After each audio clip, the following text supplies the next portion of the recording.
생존 우선순위 서바이벌 프라이어리티 2026년 4월 16일자 진행하겠습니다.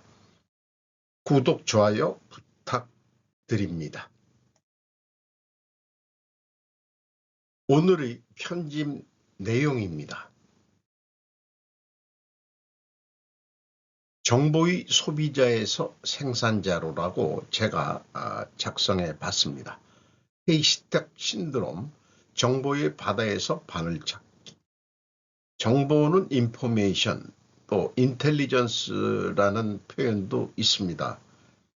정보란 질문에 대한 답변으로 규정한다. 따라서 뉴스, 미디어, SNS를 통한 정보의 홍수 속에서의 정보는 데이터일 뿐이다. 정보의 홍수 속에서 유의미한 정보를 찾으려면 질문에 대한 답을 생산해 내야 정보가 되는 것이다. 정보 분석을 하면 행동을 하라라는 것을 최근에 찰스 핸디의 말을 인용을 했었죠. 행동이 없는 정보 분석은 의미가 없다. 이렇게 얘기를 했습니다. 이걸 다시 이렇게 풀어봅니다. 데이터 분석, 해석, 정보 생산, 행동. 그 생산된 것이 인텔리전스이다. 이것이 행동을 유발한다고 풀이해 본다. 다만 많은 전문가들은 행동을 하지 않는다. 예측을 할 뿐이다. 그것으로 먹고 산다. 문제는 그 데이터 분석을 상관관계로 풀어간다는 것이다. 그래서 많은 지식이 필요하다. 일반인들은 그래서인지 정보의 생산자가 아닌 소비자로서 휘둘릴 수밖에 없었다. 그러나 1인 미디어 시대 플랫폼이 가능해졌다. 개인도 생산자로서 정보를 생산해서 영향력을 끼칠 수 있다. 영향력은 권한이 되고 권력과 연결된다. 필자는 다른 어떤 것보다도 스루프 소닉 분석을 통해 원인과 결과, 인과관계로 해석하고 경영정보를 전하는 생산자 활동을 하고 있다. 문제는 돈이 되느냐 안 되느냐에 있다. 이제 고민거리이기도 하죠. 그런데 이 정보의 소비자에서 생산자로 변했다고 하지만 유통을 생각하지 않을 수가 없습니다.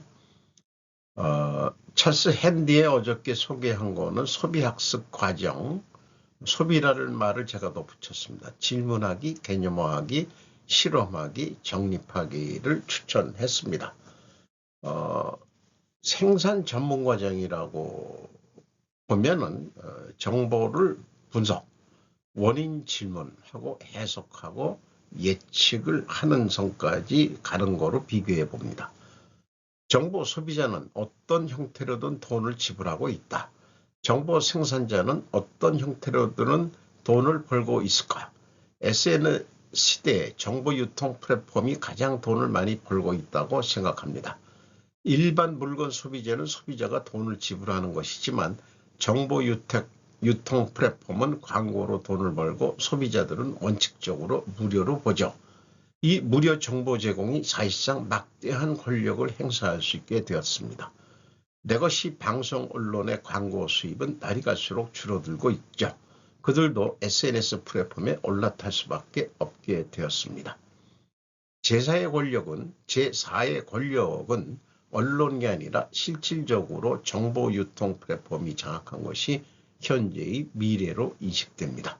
아울러 인플루언서 정보 생산자는 생존 수익을 위해 별도의 후원금이나 물건을 판매하는 것을 겸하고 있는 것으로 보입니다. 다만 상관관계 해석은 새로운 다른 정보가 나오면 무너진다는 약점이 있죠. 그래서 많은 정보를 보충하는데 에너지를 쏟고 있는데 그거와 유사한 예를 다음 어저께 방송을 사례로 좀 소개를 할까 합니다.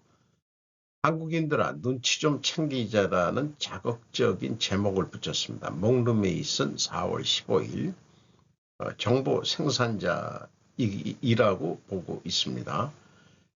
안드로메다로 가는 우파들. 안드로메다라는 비유라는 것은 죽어서 천국에 가는 뜻으로 얘기하는 것 같아요. 주한 미국 대사 결정에 대해서 속보 이런 거를 소개했습니다. 월스트리트 저널, 미셸 스트리 수상한 남편, 트럼프 대선 캠페인 기부금을 이용해 중국인들을 트럼프와 접촉하게 기회를 제공한 혐의를 적발했다. 태극기 부대 반중 친미 집회 위장 집회이다. 말을 믿지 말고 행동을 봐라. 중국 기업인들은 모두 중국 공산당과 연결되어 있다. 트럼프 선거 후원금 공작한 인물.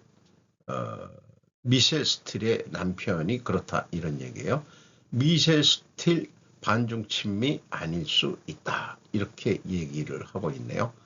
중국인들이 한국 내 독자적 세력을 구축하려 한다면 강제로 즉각 제거해야 하듯이 인권이 문제가 아니다. 일단 밀어버려야지. 지금 호남 지방의 중국인들 식민지가 형성된다는 설까지 농사도 안 짓게 되면은 중국인들이 와서 농사 짓고 애를 낳고 그렇게 되면은 호남 지방은 중국 땅이 돼가는 거 아니냐 이런 얘기도 있습니다. 왜 이재명 팔레스타인 인권만 얘기하냐. 저도 지적을 그때 뉴스가 나왔을 때 아니 이거 좀 곤란한데 이런 생각을 했죠. 신장 위구르 인권이나 북한 인권도 언급을 해야 이스라엘이 반론을 안 했을 텐데 대통령 신분으로 이것을 왜 얘기하냐. 거기다가 홀로코스트 얘기는 왜 하냐.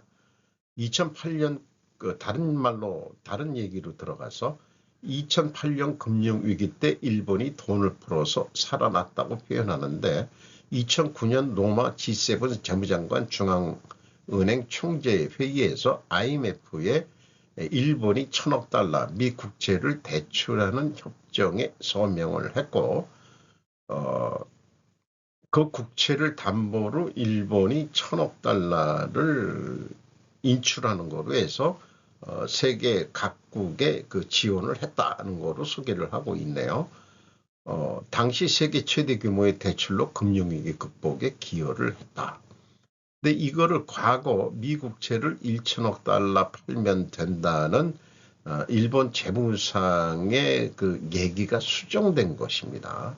그러니까 그 상관관계의 추가 정보를 계속 좀 얘기하는 거.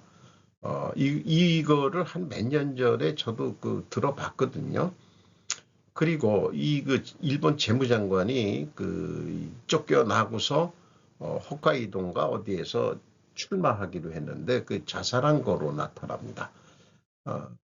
왜 지우는가? 나카가와 전 재무부 장관의 아내 17년 전에 기자회견 고발 두고 삭제. 요미우리 신문은 관여 의혹 부인. 이런 것을 소개하고 있습니다. 그 재무장관 회의 때 이 요미우리 신문의 기자였다는 에치제나 토모코 이 여직원이 가져온 그 감기 기운이 있었는데 이 약을 드세요 한 다음에 이렇게 포도주를 마시면서 기자회견 자리에서 횡설수설했다 하는 거 해가지고 일본에 들어와서 바로 재무장관에서 잘렸다 이런 얘기를 하고 있습니다. 다른 여러 가지 얘기가 왔다 갔다 합니다만 일본 제국시설 조선 출신 고급 관료 인물 많았다. 사병들은 모두 강제징병, 일본인이나 한국인이나 다 같이 징병된 것이고 한국은 역사 왜곡하고 있고 일본인이나 한국인이나 모두 강제징용 당했다. 이재명의 말이 너무 위험하다.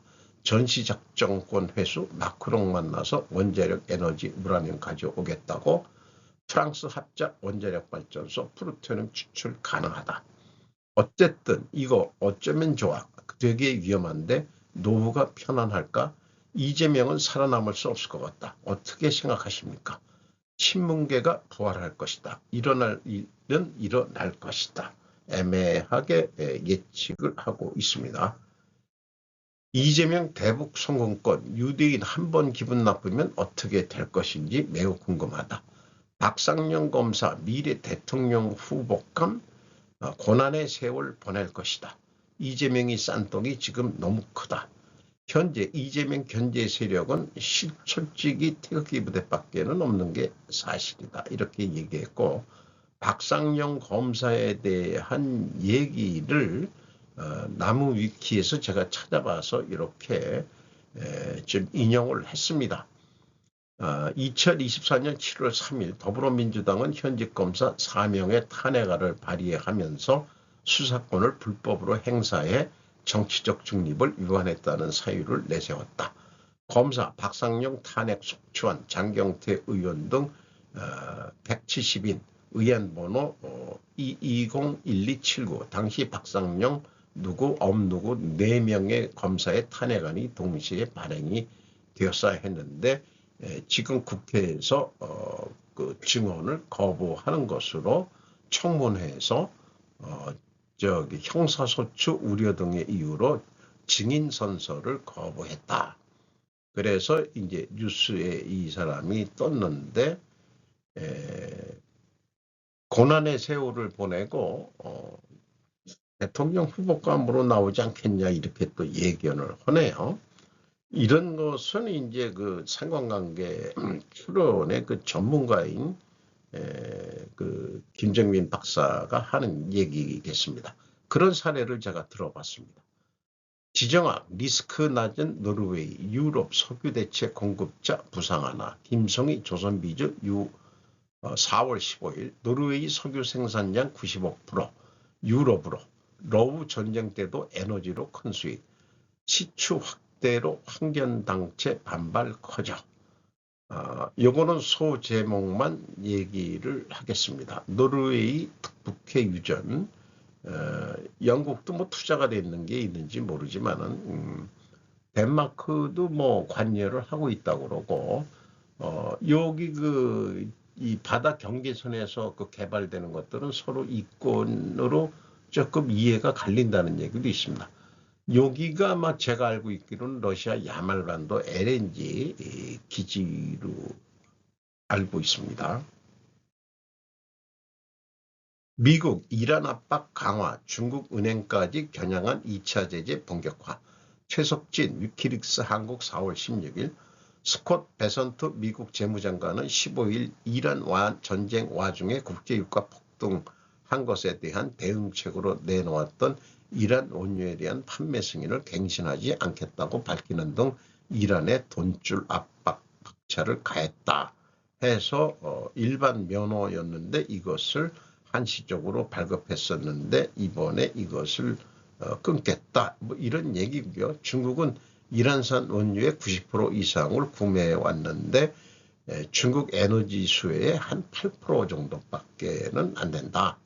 이렇게 얘기하고 있고 중국의 은행 2곳이 재무부로부터 서한을 받았다고 말했고 구체적 은행명을 밝히지 않겠지만 우리는 그들에게 이란의 자금이 해당 은행 계좌로 흘러 들어가는 것을 우리가 입증할 수 있다면 2차 제재를 가할 용의가 있다고 말했다고 중국 은행의 서한을 받았다고. 2차 제재는 특정 제재 대상과 거래한 제3자에 대해서도 제재를 부과하는 것으로 제3자 제재라고도 불린답니다. 뭐 긴 그 설명인데요. 그 빨간 글씨만 얘기하겠습니다. 이란 국가안보회의 사무총장 겸 최고 지도자 군사 고문인 알리 삼카니의 아들인 모하마드 후세인 삼카니의 네트워크 내에서 활동하는 개인과 기업 선박들에 대한 제재를 단행했다. 어디서? 미 재무부 해외자산 통제국에서.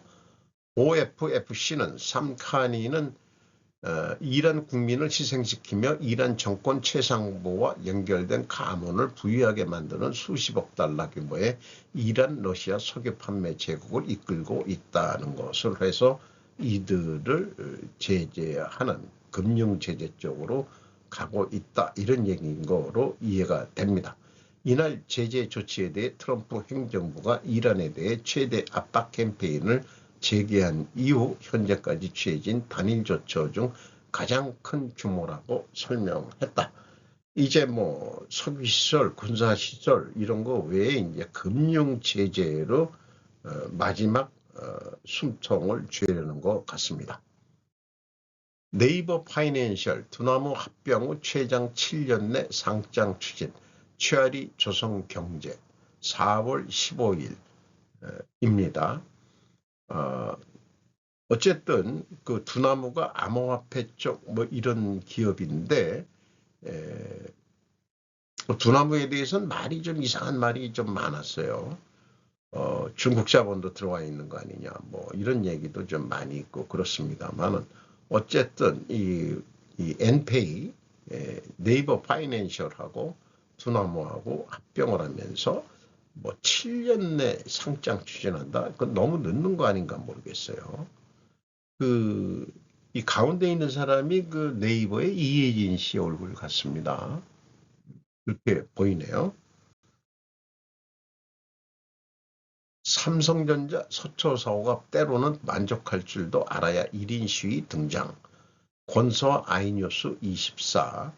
이분이 어떤 젊으신 분 같긴 한데 참 마음에 드는 1인 시위네요.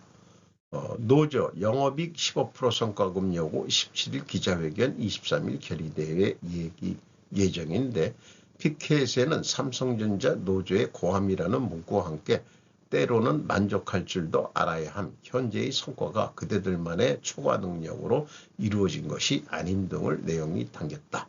또 전 국민의 성원과 양보, 희생으로 이루어진 것이다. 물과 전기, 사회, 직간접 자본 등을 돌아봐야 한다며 언급하며 성과의 배경을 지적하는 문구도 포함했다. 노조는 23일 평택 사업장에서 투쟁결의대회를 개최한다. 협상이 결렬된 경우 5월 21일부터 6월 7일까지 총파업도 예고한 상태다. SK가 성과금을 많이 주니까 배가 아파가지고 이 지랄들을 지금 하고 있는 것 같습니다. K방상 소재부터 완제품까지 김정일 삼양컵택 대표 K2 전차 넘어 항공기 우주 공략. 박영선 조선비즈 4월 16일 K2 천무의 방탄장갑 공급 수출 확대 실적 급증. 소재부터 부품까지 일괄 생산 빠른 납기 경쟁력. 항공우주 분야 확장 2030년 매출 3천억 목표. 소재부터 부품 생산까지 원스톱 방탄 경쟁력. 이 삼양컴텍의 아이고 죄송합니다. 또 다른 강점은 핵심 소재인 방탄 세라믹을 자체 개발하고 생산할 수 있는 기술력이다라는 것도 소개를 하고 있습니다. 삼양컴텍에 대한 그 개요로 그 표까지 만들어서 소개를 하고 있네요. 삼양삼텍 이런 컴텍 이런 게 나오면 제가 또 궁금해가지고 스리포트 회계 분석을 안 할 수가 없죠. 좋은 또 분석 소재를 조선비지에서 제공해 줬네요. 우리는 살아남지 못할 것입니다. 도요타, 혼다, 포드 CEO가 중국에 대해 소름 끼치는 경고를 발표하면서 포트폴리오에 타격을 줄 수 있습니다. 그 영어를 네이버가 번역하는 것은 영 몸에 맞다는데 이거를 따로 원문을 구글 번역으로 돌려야 될지 어떨지 모르겠습니다. 베키 로버트슨, 모니 와이즈.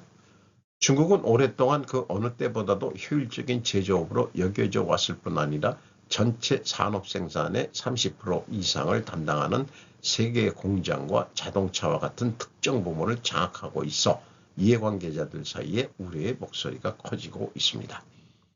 현재 모든 전기차의 무려 70%가 중국에서 생산되며 선전에 본사를 둔 브랜드 비야디가 있습니다. 테슬라를 훨씬 앞지르고 있습니다. 그리고 최근 아시아 발전소 중 한 곳의 차량 공장을 둘러본 결과 이것도 번역이 그 생산 공장이겠죠.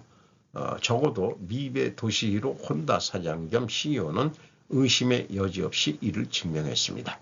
우리는 이에 반대할 기회가 없습니다라고. 미베는 상하이 부품 공장을 방문한 후 모든 생산 수준에서 원활한 자동화에 대해서 언급했습니다. 물류, 조달 및 프로세스의 모든 측면이 자동화되어 실제로 그는 공급업체 바닥에서 단 한 명의 직원도 발견하지 못했습니다. 대단하네요.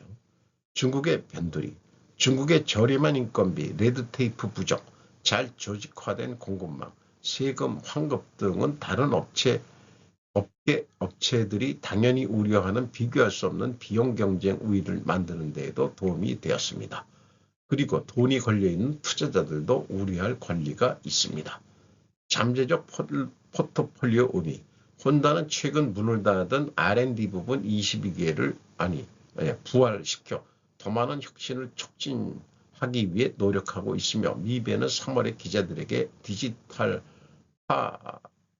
추진해야 한다고 말했고 빠르게 또 그것도 해야 된다. 이렇게 얘기했답니다. 동시에 경영진은 3월 말 SUV, 세단, 아펠라 모델 등 혼다의 여러 전기차 프로젝트가 취소된 후 자동차 전기화 전략 재평가와 관련된 막대한 손실을 발표했습니다. 도요타의 CEO도 자신의 회사뿐만 아니라 업계 전반에 대해 상황이 변하지 않는 한 우리는 살아남을 수 없다며 중국 제조업체에 걸맞는 주요 생산성 전환을 촉구했습니다. 한편 리비안과 같은 국내 전기차 경쟁사들은 다음과 같습니다. RI, 리비안, 루시드, 그 다음에 다른 부분이 약화에도 불구하고 가능성을 그리고 또 보이고 있다는 것도 소개를 하고 있네요. 다만 이 단서 조항이 있습니다. 이 기사는 정보만을 제공하며 조언으로 해석되어서는 안 됩니다. 어떠한 종류의 보증도 제공되지 않습니다. 이런 것들이 중요한 것 같네요. 이 사진은 중국 공장의 무인 자동화 생산 공장인데 탕도홍이라고 제공을 했답니다. 미래출판에서 분쟁 중인 남중국해 연안의 출입을 막기 위한 중국의 배타적 움직임 이미지에 따르면 그렉 포로드와 카렌 레마 로이터에서 4월 15일입니다. 홍콩 마닐라 4월 15일 로이터 통신이 입수한 위성 이미지에 따르면 중국은 분쟁 지역인 남중국해 스카보로 쇼 입구에 대한 통제를 강화하기 위해 선박과 장벽을 사용하고 있습니다. 필리핀이 대규모 중국 순찰대에 의해 자주 쫓겨나는 어부들을 지원하기 위해 자체 해안경비대와 어업선박을 파견하면서 4척의 어선 중국 해군 또는 해안경비선 그리고 새로운 부유장벽이 생겼습니다.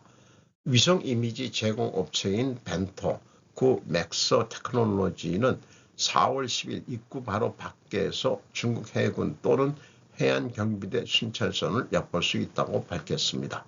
중국 국방부는 해안입구 배치가 시기에 대한 로이터의 논평 역초에 즉시 응답하지 않았습니다. 4월 15일 남중국해 분쟁 지역에 있는 그 입구에 떠다니는 장벽으로 막혀있는 어선들의 위성사진이다 해가지고 요 입구에 선박들을 갖다 놓은 게 한 4개가 좀 보이는 것 같습니다. 이것도 이게 선박인지 어떤 건 요게 선박 입구에 갖다가서 진입 방지를 하고 그러는 것 같습니다.